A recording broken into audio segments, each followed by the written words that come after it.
Hey, what's up, friends and family? We should all be so proud of ourselves over the past couple of days, the advancements that America has made and really humanity overall. I mean, we just landed another rover. Perseverance is there on Mars. Hi, Perseverance. I hope that you have a great time.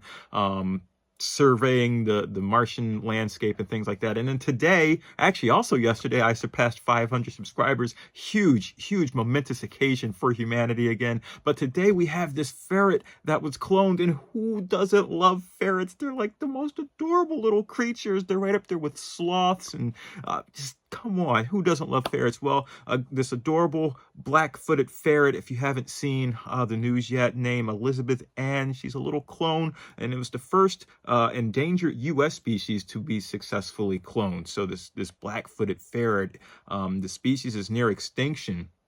They took some DNA, they took some genes that were preserved by a Wyoming Game Fish Department. The cell cultures came from the parent, whose name was Willa, and they were kept at the San Diego Zoo's global frozen zoo. I mean, there's all these things that they did, and the fact that this was all like 30 years ago, they were like, yeah, we got to save this ferret. It's just amazing. You think about all the things that we have, as humans, have done to destroy a lot of different animals through destroying their habitats, us moving in and completely wiping them out, and us not really understanding our impacts until it's too late.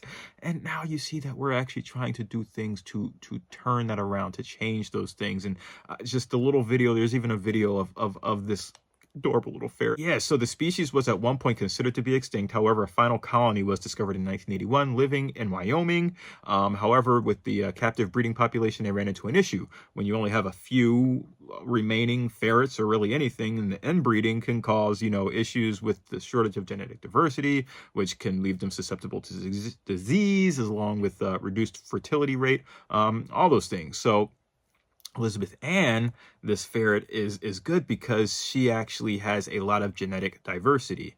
As this article points out, what's key is that Willa had no surviving offspring, but she also had really diverse genes. And so I won't get into all of it. Basically, the whole cloning process, the project began back in 2013, but it wasn't until 2018 when they got an actual permit to do cloning research for an endangered species. And once they got that allowed scientists at Revive and Restore to begin the genetic analyses and undertake proof of concept trials. They worked with cloning techniques developed by Viagen Pets and Equine, which, if you don't have stock in them, maybe it's a good time, and which created embryos from Willa's frozen cell line. And this is all just amazing. So the embryos were implanted into a domestic ferret who acted as a surrogate. So we've got like surrogate ferrets out there. And then it was raised at the National Black-Footed Ferret Conservation Center and gave birth to Elizabeth Ann. So I think that surrogate mom who gave of herself to help bring back this just such a tiny, cute little creature. I mean, I just want to hold it. I want a ferret now. I'll take care of one of them. It's just amazing.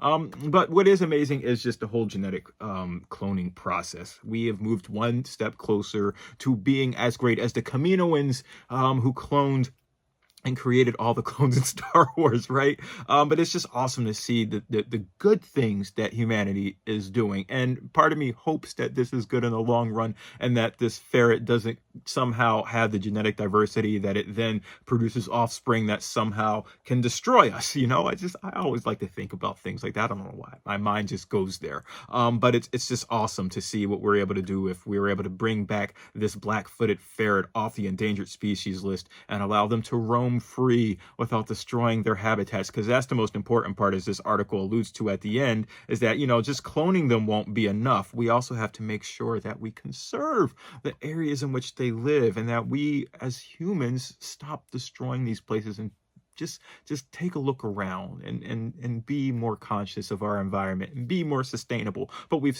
been saying this for like the past 10 years now. Hopefully it's starting to sink in. But let me know what you think about this adorable ferret story, and I'll see you all tomorrow. Peace out.